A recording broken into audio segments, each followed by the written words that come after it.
কোচবিহার শহরের 18 নম্বর ওয়ার্ডের গোলবাগান এলাকায় একটি ফ্ল্যাটের ভিতর থেকে এক বৃদ্ধার মৃতদেহ উদ্ধারের ঘটনায় চাঞ্চল্য ছড়ালো।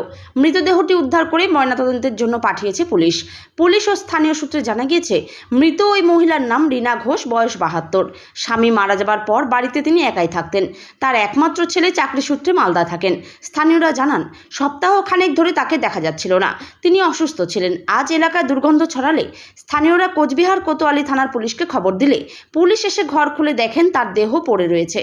পরে দেহটি উদ্ধার করে ময়নাতদন্তের জন্য পাঠিয়ে দেয়। শরীরে কোনো রকম আঘাতের চিহ্ন নেই, তবে ঘটনা তদন্ত শুরু হয়েছে বলে পুলিশ জানিয়েছেন। আমরা 2 দিন ধরে ওনাকে দেখিনি।